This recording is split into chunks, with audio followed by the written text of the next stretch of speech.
first time that I give the introduction. After 12 years of Richard coming to Munich, it's the 12th year now. And welcome, Richard. Thank you.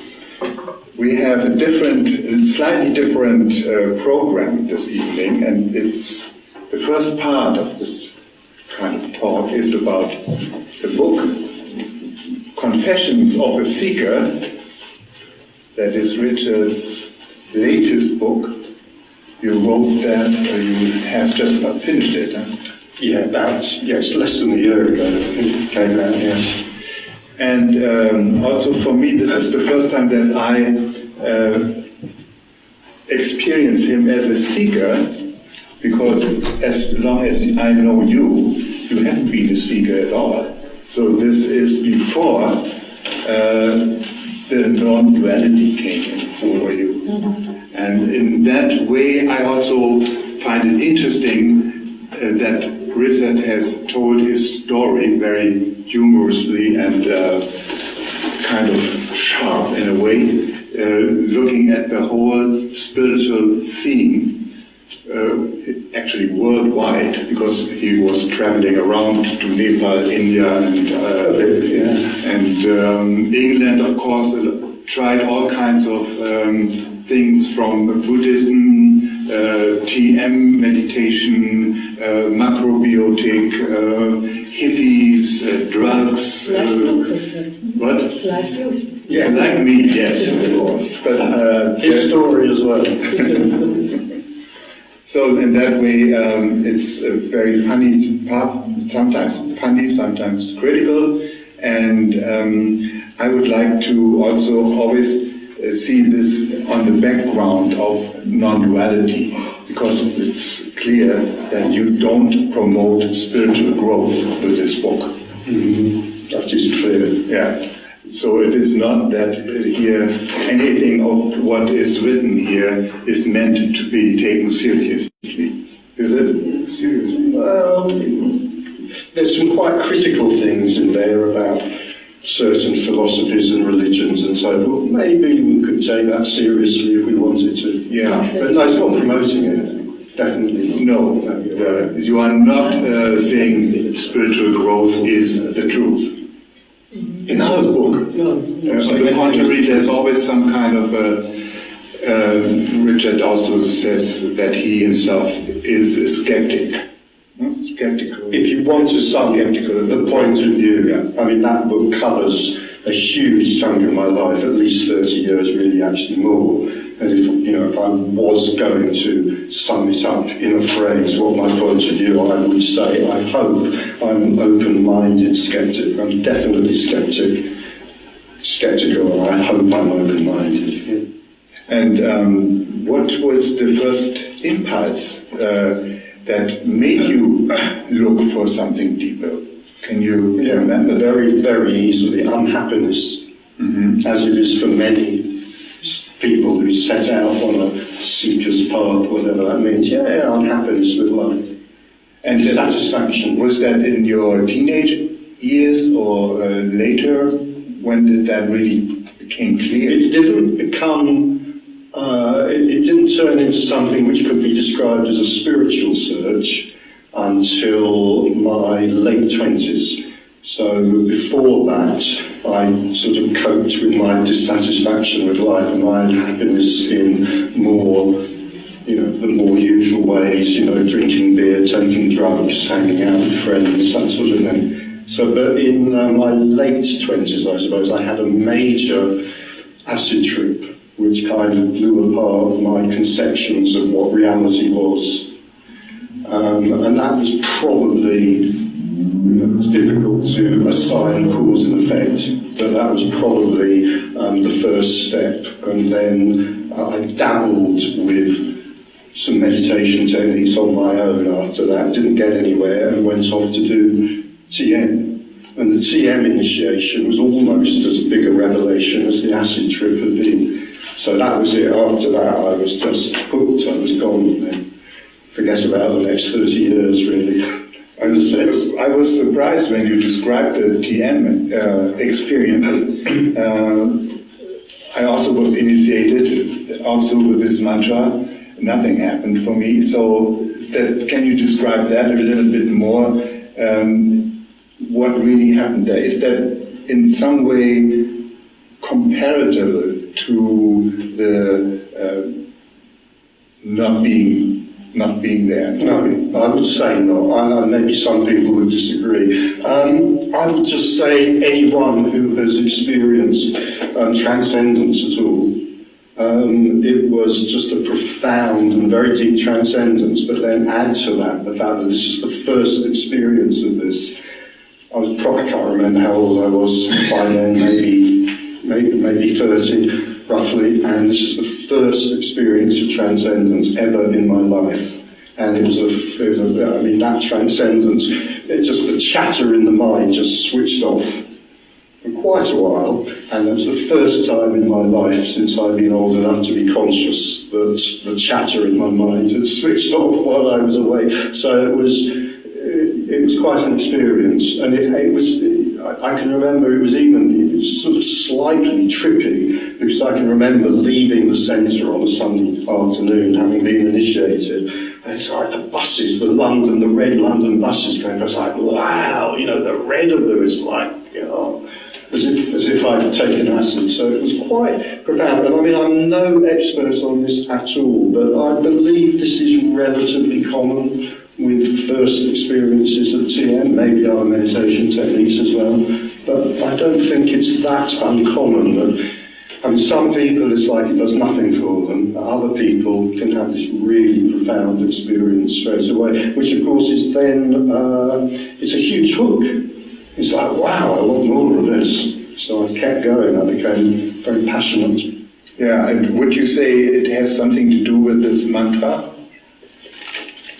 I'd have to say that in the kind of normal world of cause and effect, because there I go in innocently to the centre. I've given them a huge sum of money, and I think a bag of fruit and a bunch of flowers. I'm feeling very sceptical. They give me this mantra, they whisper it in my ear. I start repeating it, thinking, God, this is going to be boring, and then ba ba ba ba ba, straight down into this totally new state of down or up, I'm not sure which, or out, anyway, into this totally new state of transcendence, yeah. So it's not just that the mind stops or is quieter, there's something really totally different. There's for me, it's totally different, and and that's, I would say that was this huge hook, which then kept me going for the next 30 years, yeah.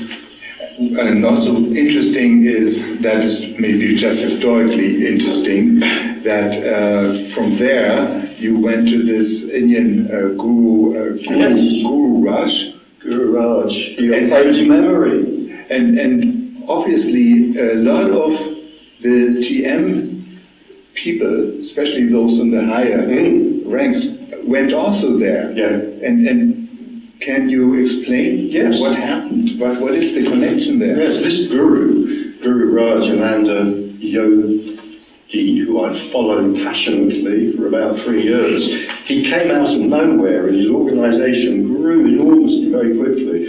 And what happened was that he had somehow attracted to him a woman who was very high up in the TM movement, and then through her, a man who was also very high up in the TM movement, so they became his followers. But this was at exactly the same time that Maharishi, who'd always decried cities, he'd always said, don't bother with cities, they're a waste of time, he started running city courses. And so, of course, we were very pure and very holy, and we thought, well, we don't want to learn cities. So a lot of people left TM at that time, including a lot of the teachers. They became very dissatisfied. So this organisation of Guru Raj's went from nothing to really quite large very quickly in several different countries. So suddenly, out of nowhere, he had an organisation in America, Australia, Britain, several other European countries as well. Yeah.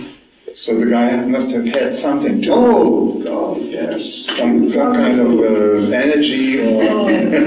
lovely, limpid eyes, dark eyes, into which one could melt as if into pools of light. Oh yes, extremely powerful meditation techniques, and a kind of wider appeal than TM, because he had he taught us. We learned 3 different individual meditation techniques, and then of course we had retreats and groups and so forth, and he had this weird chant that we did, which is completely unlike any chant I've ever come across anywhere else, which might just be my ignorance, I don't know. And we do this chant for maybe 20 minutes, half an hour, and then we meditate while somebody struck this enormous Tibetan gong. And it just took us to places that, other beers could not reach. Yeah. So, I mean, TM was powerful, but Guru Raj's techniques were like supercharged. Yeah, that was lovely. For about 3 years. Do you want to know what happened? Afterward. Well, it all, as these things do sometimes, very rarely, of course, it just fell apart in this huge explosion of scandal. Because of sex? Well, sex was the reason it became public. It turned out that he had taken as lovers 3 different women high up in his organisation. I'm not going to tell you the whole story, because it's a wonderful story, and obviously I wanted to buy a book, but he'd basically taken 3 women as lovers, all high up in his organisation. None of them knew about the other 2. A little bit dodgy. Of course, obviously, eventually somebody gossiped or boasted or something like that, and they each found out that they were not unique. And so there was a huge explosion of rage, but it then turned out, of course, that he'd also been up to all sorts of other things, as gurus quite often get up to. But the hierarchy had been keeping it all secret, for the higher good, for the good of our spiritual growth and so forth. But when the sex scandal hit the headlines, and these 3 women sort of went into a state of justified rage, maybe, then all the other scandal came out as well. And by then I was a teacher for him. I'd been teaching meditation for him for about 2 or 3 years. And all the teachers were summoned to a big meeting in London, and we sat there in shocked horror as all of these revelations were revealed to us, about alcohol, money, sex, almost everything you could imagine. And how did you feel? I mean, it was not like... horrified. It was terrible. It was awful. You have to think back to the time. This was in the late 70s. So you have to understand that this was not just a guru, this was the avatar of the New Age that we had here, you see. And obviously there were other groups who also had the one and only avatar of the New Age, but we knew that we had the real one, all the others were fake. And we're sitting there and all of this scandal is being revealed to us. It's just awful, it's just terrible. Really, it was very, very traumatic. And a huge learning experience. Yeah. So never again after that? Not with a guru. No, I tried. I had hung around loosely. I mean, you could say, I hadn't exactly been unfaithful to Guru Raj, but I had hung around slightly with Muktananda, Baba Muktananda, who was the guru of the Siddha Yoga movement. So I tried. I thought, I'll try now to see if I can fall in love with Muktananda in the way that I fell in love with Guru Raj, but no, nothing. I went to 3 Siddha Yoga ashrams, actually. Just didn't feel anything. So that was it for gurus. It's over. Mm-hmm. Yeah. Although you had also something to do with the Buddhism in different ways. Oh God, yes. There was this Tibetan Lama, Sogyal Rinpoche, that you met. Yeah, very early on when nobody knew about him. Yeah. He was a kind of little bit enjoying too much beer and women and Well, I think it might have been martinis rather than beer, I'm not sure. And we didn't know about the women at that point. This was very early on when he was very young. He'd only just arrived here. And I did this course with him on Buddhist meditation with about 12 other people. And of course later on he became hugely famous. He wrote that book, The Tibetan Book of Living and Dying, set up a huge ashram, I think in France, set up this organisation, RIPA, which became very large, and then of course all the scandal began to come out about him as well. He was also in this famous film, Little Buddha, or Living Buddha, no, Little Buddha, by Bertolucci. Was that anything to do with him? Yeah, he was one of the characters. Oh, right, okay. He was the one who chose the little children there. Oh, right, okay. So he was already very famous. Yeah, hugely famous, and of course now, like so many others, sort of brought down by scandal. Yeah. So yeah, there were several. I kind of flirted with Buddhism. I mean, I was still a very serious seeker, so I kept flirting. I thought, right, I'll become a Buddhist. That's easy. It's not easy. I don't know if any of you have tried to become a Buddhist. But, well, it wasn't easy for me. I mean, I tried quite hard. I was quite sincere. It would not take. I could not become a Buddhist. And I had a friend who was a Buddhist teacher who offered to take me to, this was Rigpa, Sonyo Rinpoche's organisation. She actually offered to drive me to Oxford so I could take refuge in the Sangha. And something in me just couldn't do it. I just couldn't become a Buddhist. I tried with about 5 different Buddhist groups.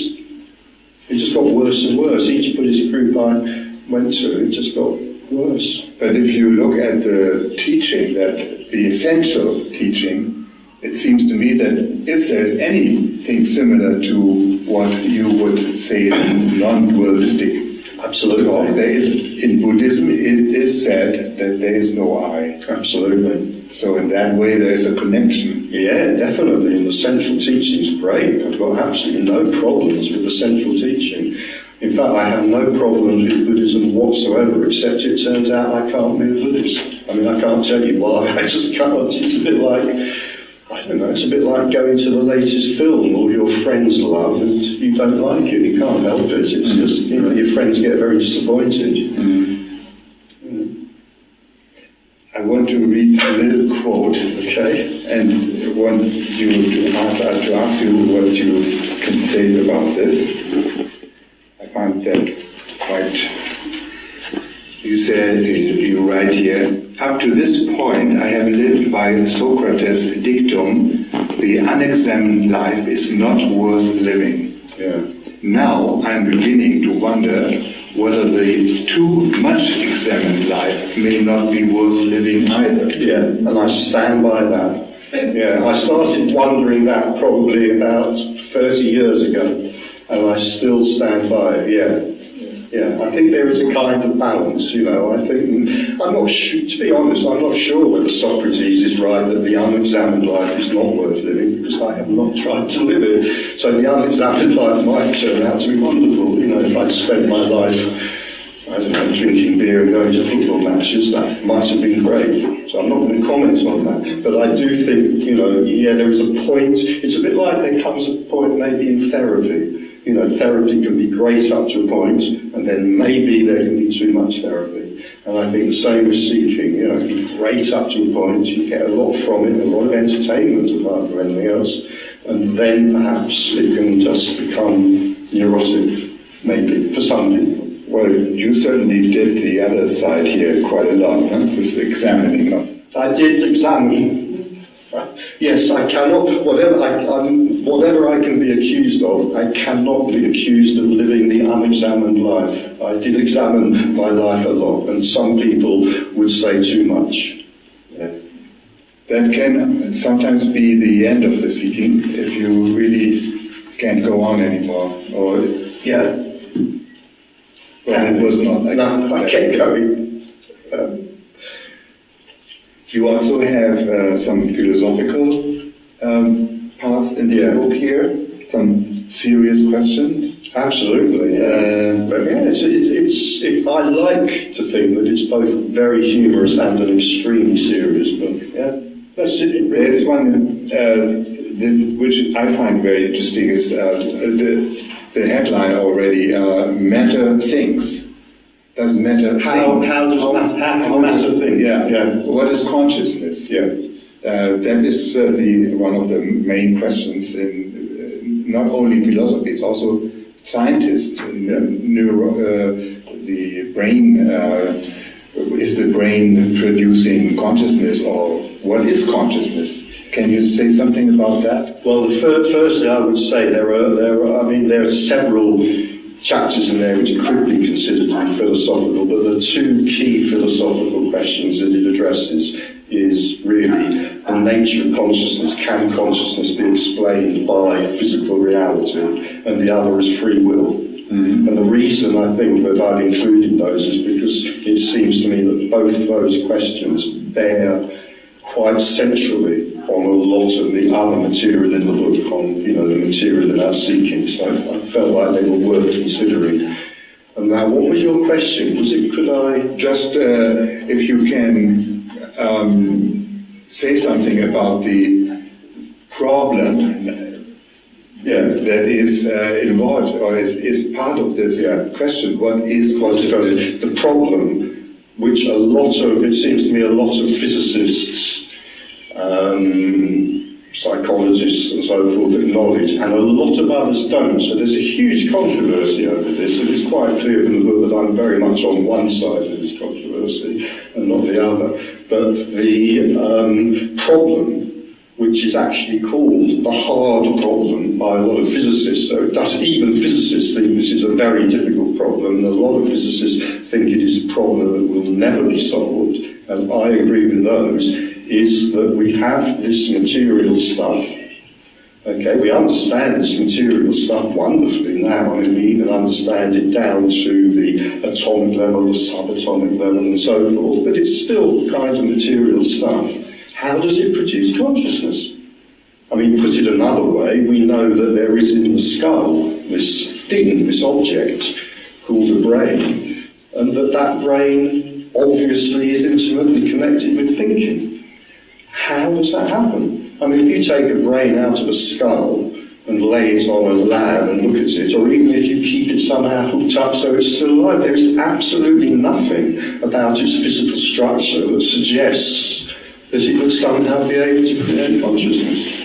So the basic idea is really that this is an imponderable question, that it can, whatever else can be explained, this will always remain. This is my contention and the contention of some other physicists, neuroscientists, psychologists, but not all, that no matter what exploration we do, the nature of consciousness and its connection to physical matter cannot be explained. Is it consciousness the same as subjectivity, or the subject as such? In a way, I don't want to go there too much, because the trouble is, once we start asking what consciousness is, this could eat up the rest of the evening, and it would be quite boring as well. So I prefer to keep it simple and say that what I mean by consciousness, and what I believe a lot of physicists, neuroscientists, psychologists mean also by consciousness, is simply experience. So we don't need to argue about it philosophically. We can just say that it lies in the realm of what I often call the bleeding obvious, that there is experience. There's nothing about physical matter that we know of that explains why there should be experience. Mm-hmm. That's it, to put it in a nutshell. Mm-hmm. And I know there's a lot of physicists and psychologists and philosophers out there who disagree with this. So it's like there's a little philosophical war going on at the moment between these two sides, and I'm very much on one side of that. I mean, if you want to investigate the other side, the obvious philosopher to go to is Daniel Dennett, who very much says there is no problem. What are you talking about? It's all been explained.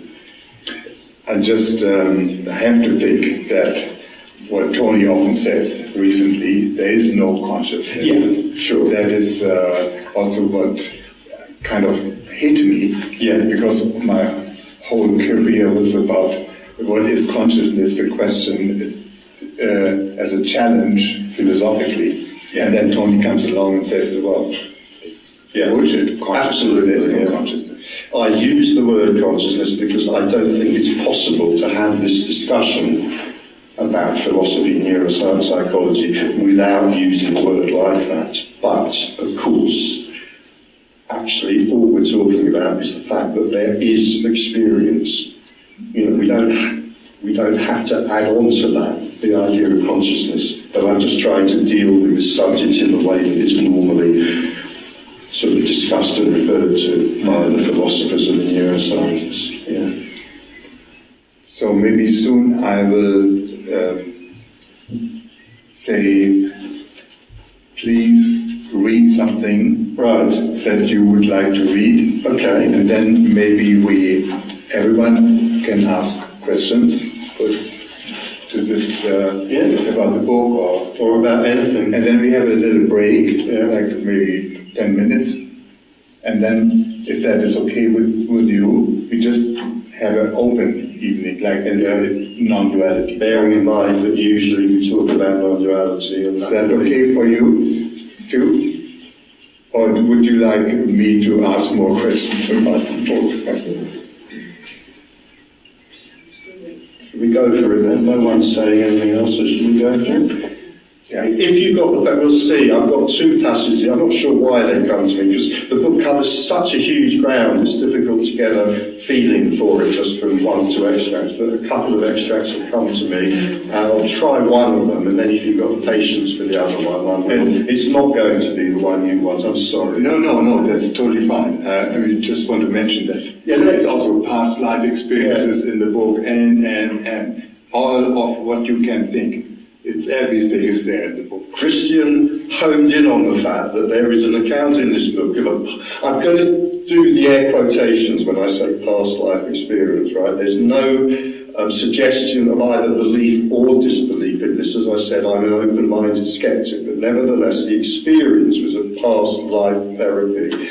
And there's a description in there where, in a past life, it turned out that I was a pilot in the Luftwaffe during the war.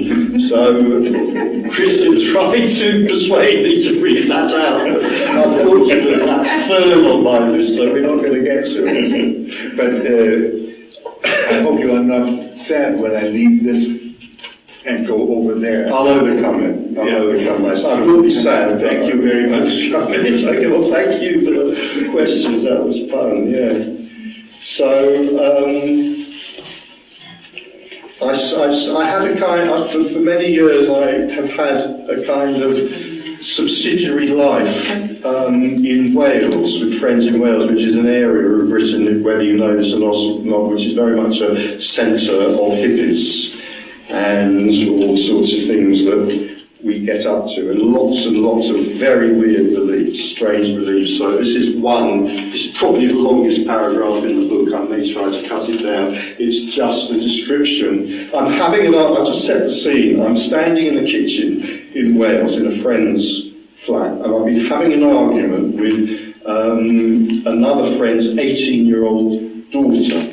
Right, and this girl looks absolutely terrifying. You know, she's got tattoos and dreadlocks, and she's got bits of metal sticking out of her face all over. And we just had an argument about whether people in London or Wales are the maddest, because I'm claiming that the people I know in Wales are quite a lot madder than the people in London, and she really doesn't like this.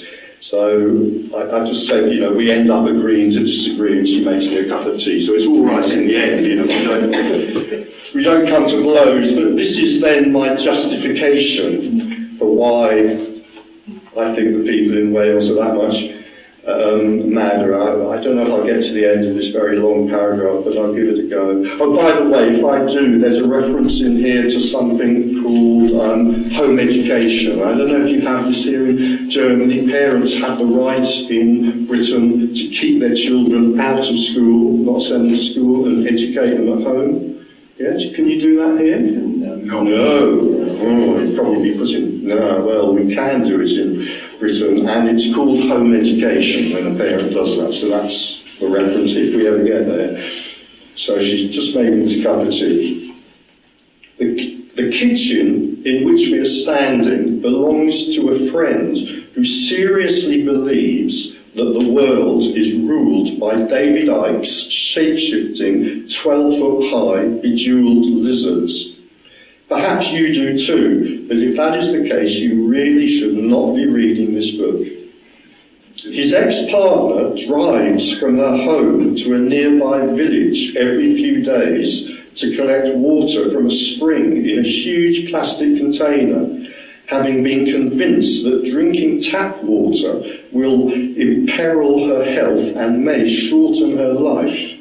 Unsurprisingly, the woman who has convinced her of this has also sold her an expensive water filtration system.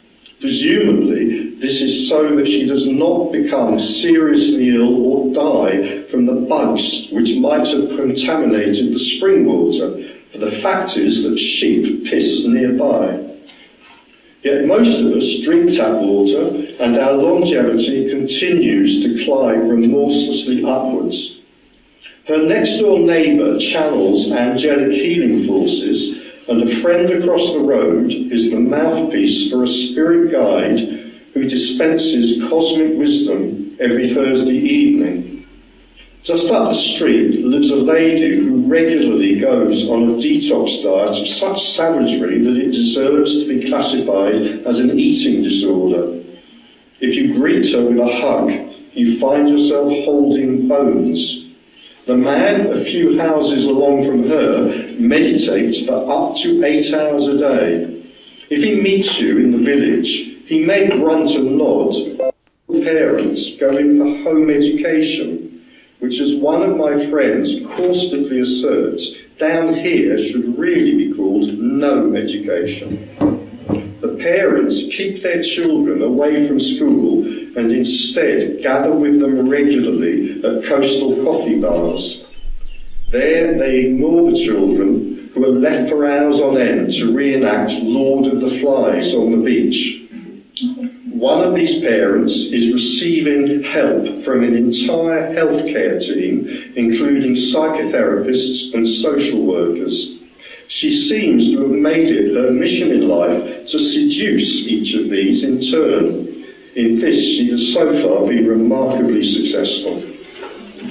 So that's just a little taste of my hippie friends in Wales. To be fair to the woman I referred to at the end there, at the time that I knew, she'd only managed to seduce 2 of her care workers. But she was hoping to work her way through the others, I believe. Have you got the patience for one more? Yeah? Is anybody easily upset by attacks on religions here? Well, we'll go for it anyway. This is the very last section in the book, and one of the reasons it's the last is because it's one of my favourites, right? So this is a real incident. It's really happened to me and a couple of friends. It's a very minor incident, but I think it's just very indicative of something. Probably happened about 2 years ago now. I do Tai Chi, by the way, I should say. So me and my 2 friends, we just come from a Tai Chi class. We always go for a coffee afterwards at this particular cafe. It's called Trendy Vicar. I am sitting in a cafe with 2 friends after a Tai Chi class. It is a very good cafe, so we come here regularly. As usual, it is full of young mothers with toddlers, lycra-clad cyclists, and a few businessmen working on their laptops or holding discreet meetings. Mashed avocado, sourdough bread, and healthy smoothies feature prominently on the menu. Today, sitting opposite us is a vicar. He is a trendy, modern vicar. He has a shaved head, and he is planning his church business with an associate on his iPad. He is the very same vicar who has banned our Tai Chi group from using his church hall. I do not want to engage him in conversation. I prefer to enjoy my latte. But as he gets up to leave, my friend Simon asks him, why won't you let us use your hall for our Tai Chi classes?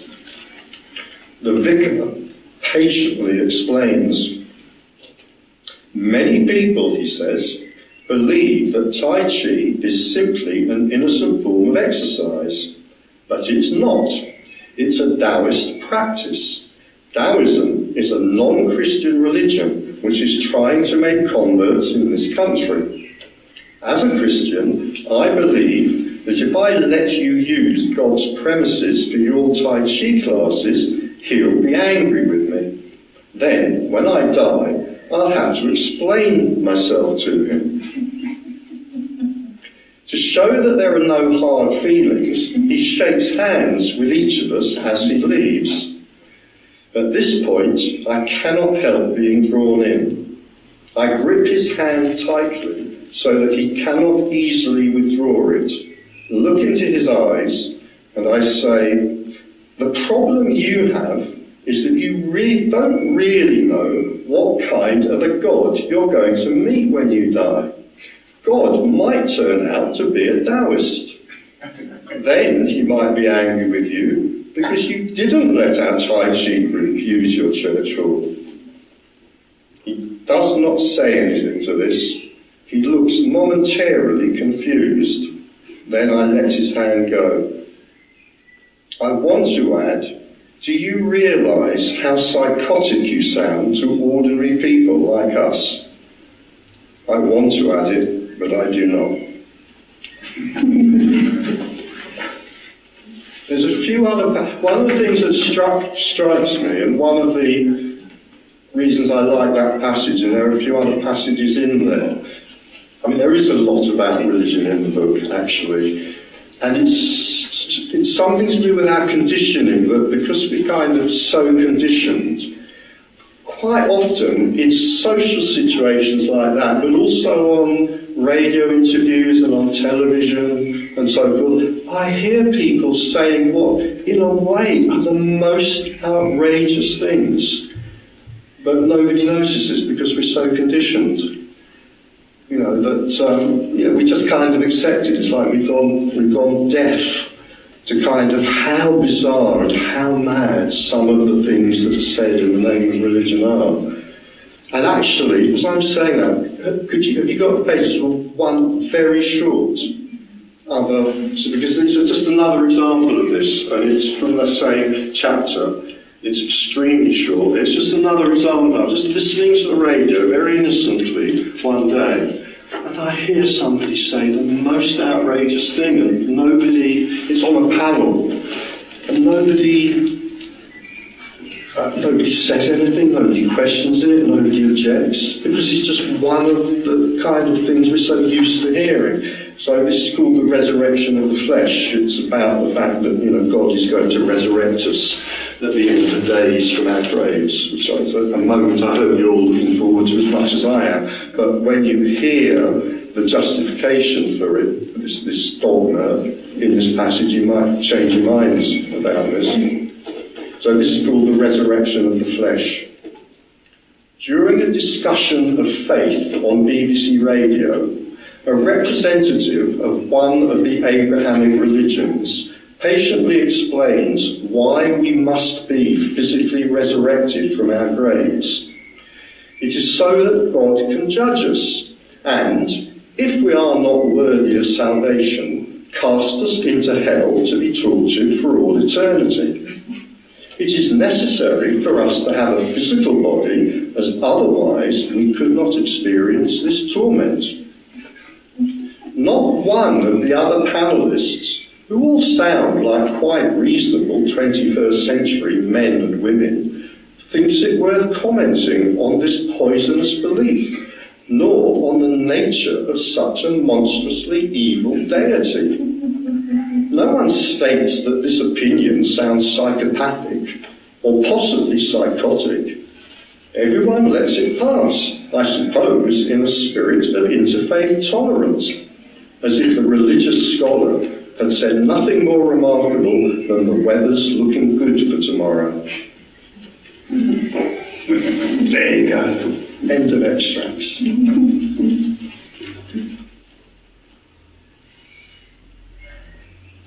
I do find that one of the astonishing things about the conditioned world where religions are concerned. You know, it is like we go deaf to these outrageous statements. I mean, there's another little section in the books I won't read to you about, you know, there was a big hurricane, a huge hurricane in Florida, and of course within minutes,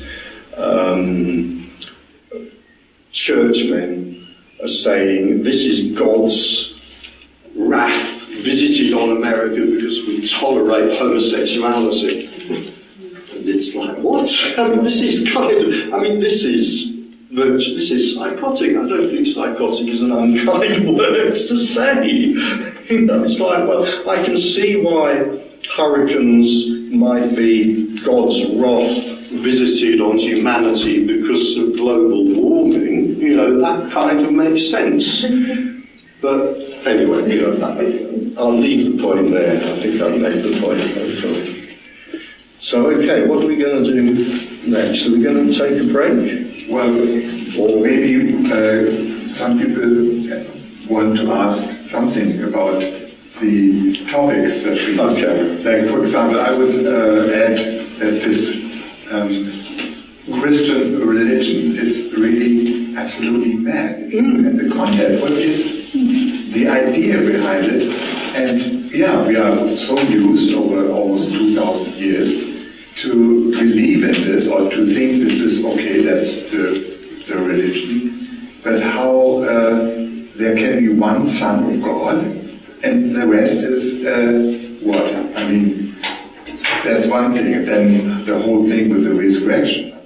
It makes no sense on any level. It's astonishing. And one of the astonishing things I sort of find is because, you know, the New Testament is, you know, supposed to be so much kinder than the Old Testament because the New Testament brings in love. But actually, the story in the New Testament is like 10 or 20 times crazier than the story in the Old. I mean, the Old Testament is kind of makes sense. You've got this tribal God who is very, very bad-tempered and angry, and that's how he behaves. So, yeah, everybody can relate to that. Everybody who's known anyone with an angry father can relate to that.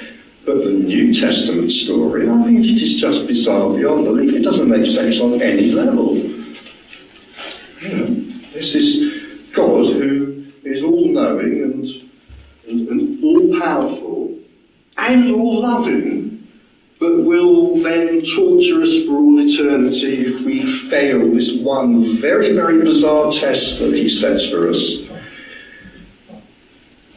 You know, we need salvation to save us from sins which he knew we were going to commit because he's omniscient, and which presumably he deliberately created us to commit because he's also omnipotent. I mean, I'm not going to go on. It's just kind of bad.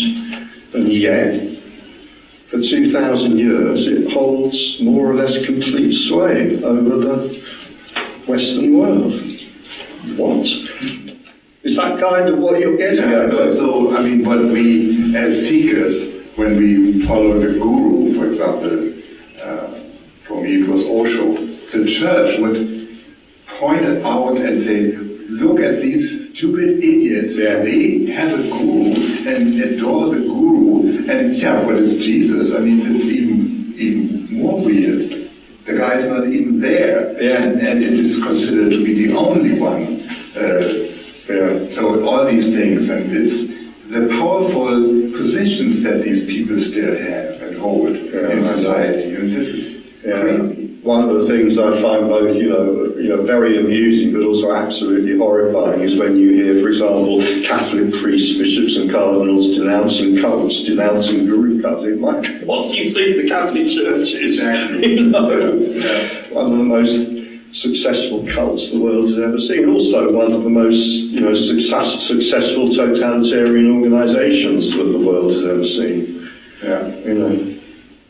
And I'm not even going to go near the topic of, you know, abuse and so, but it's just too big. I mean, and what can you do other than weep? That's it. Yeah. I was going to ask you, what was your impetus to, or the drive to write this book? Yeah. What was behind that? Well, I had no intention of doing it whatsoever. You know, I really, you know, I'd written 4 books on non-duality. I didn't want to go anywhere near what it isn't an autobiography, but there's a lot of autobiographical material in it. And then, getting on over 4 under 5 years ago, I got into a new relationship.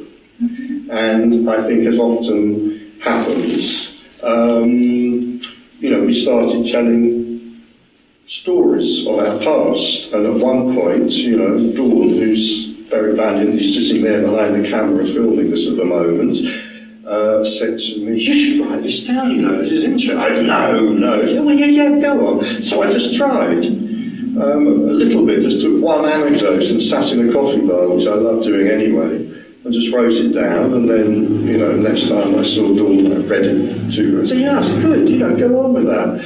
So I just did, and that, you know, eventually there was a book. That's all I can say, you know, and I would say, in a way, it did write itself. You know, it was a sort of very easy, I mean, I'm extremely lazy, you know, I've got to that age where I don't have to work. So I'm certainly not going to do anything that I don't have to do. It's very taxing. It's just very easy to do. Yeah.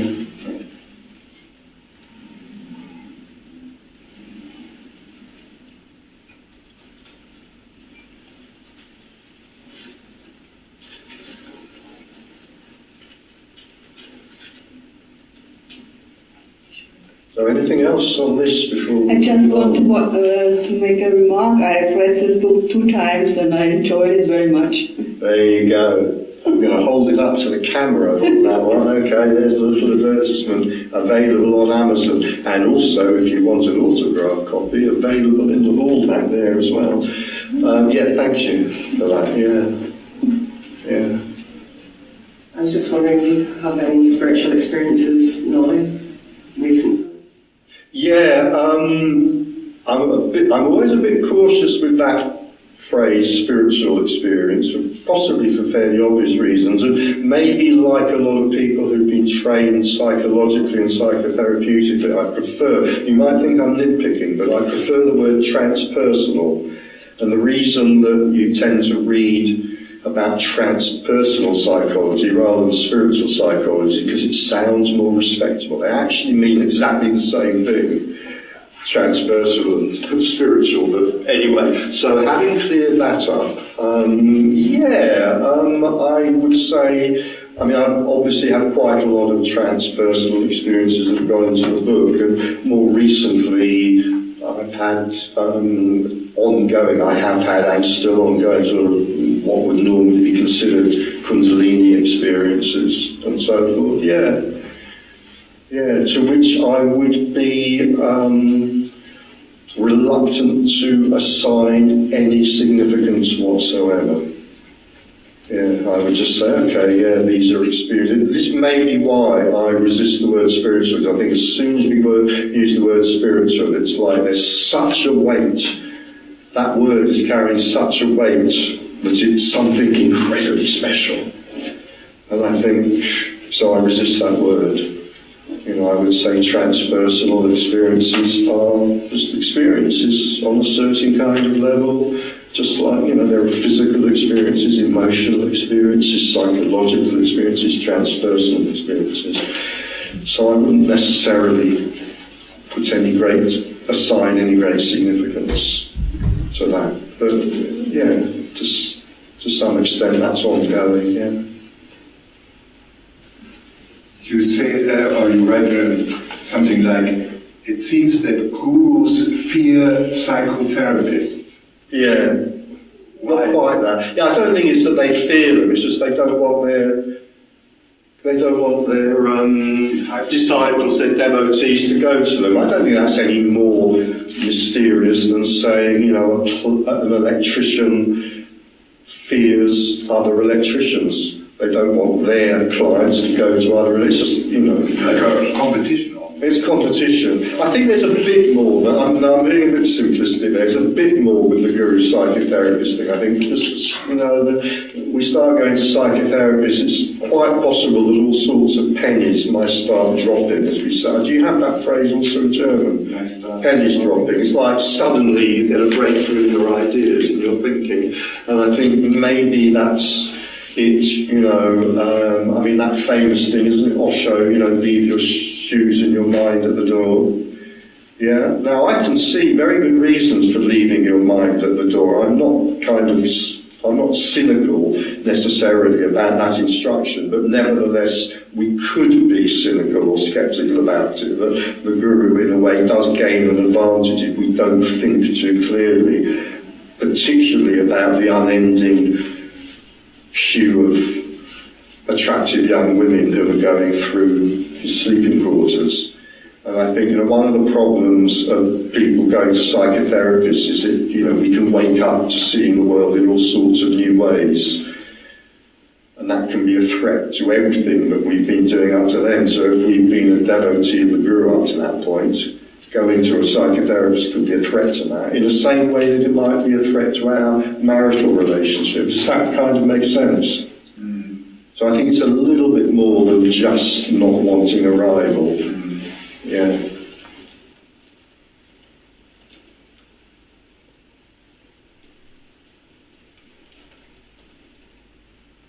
And of course lots of people go to both gurus and psychotherapists and there's no problem at all. That can also happen. Yeah.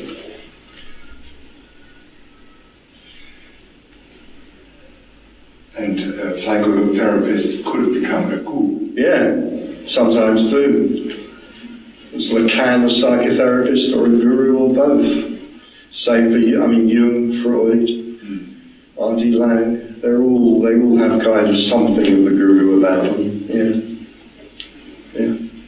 So, Richard, where does sort of the book, the stories, sort of fit in with the talks you give and the content and whatever's coming through?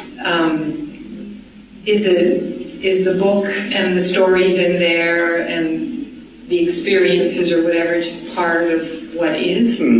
That's how you would say Absolutely. that? Whether you played with music and you would sit there and play a violin for us, you read from your book and tell us these stories and okay. It's just what's happening from that point of view. I mean, I've deliberately not gone there very, well, not really at all. I mean, I do mention the fact that I give talks on non-duality there, partly, you know, there is a bit of a section about all the audience members I most remember for having attacked me over the years, so I put that in, but really I kind of kept it out, partly because, I mean, I've written 4 books about non-duality. If anybody wants to know about those, please buy them and read them, of course, but partly because this is deliberately, I mean, some of it is philosophical and you can tie it up. The stuff about free will, you can tie up beautifully with non-duality, of course, but most of this is quite, I mean, the normal way of looking at it would be, well, most of this is clearly biographical.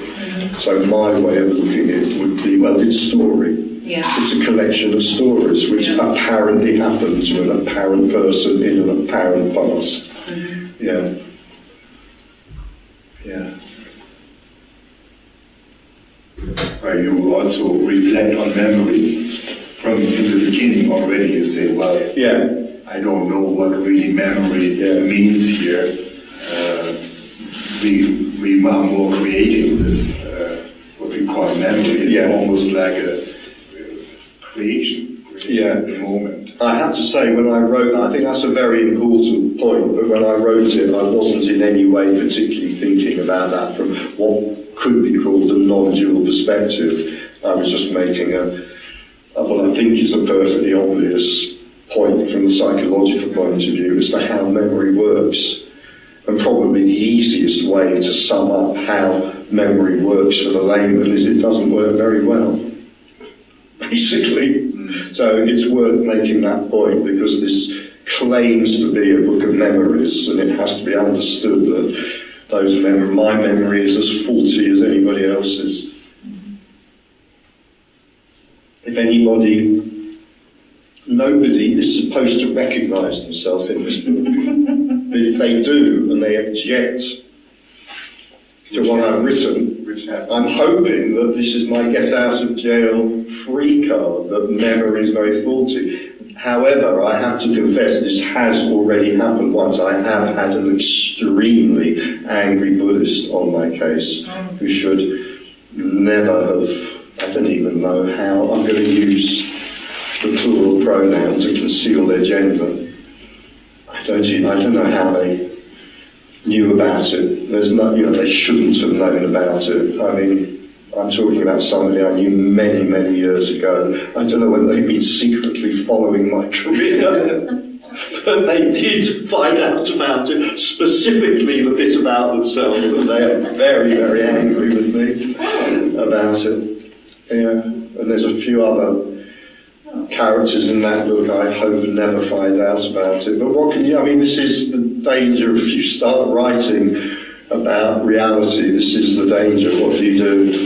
When push comes to shove, you either kind of wimp out and you leave it out, or you put it in there and risk offending someone. But, I think this is a case of art trumps life.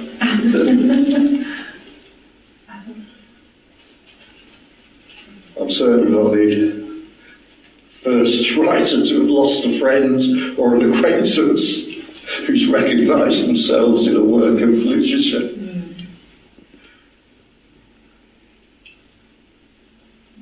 Sorry, not that I'm claiming this is a work of literature, that would be a bit pompous of me.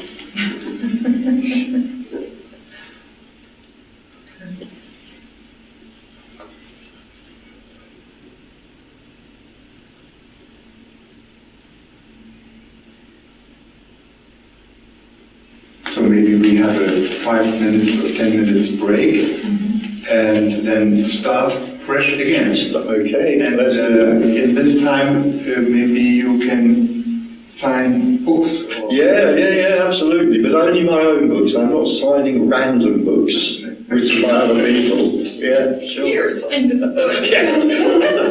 I've got first edition of D.H. Lawrence here. Will you sign it for me? I'm not doing that. Yeah, let's take a break. Right. To me, it sounds funny to sign books in a non-dual. I know. Well, it sounds funny to write them, doesn't it? Es ist auch Kaffee und Kekse und There's coffee and biscuits.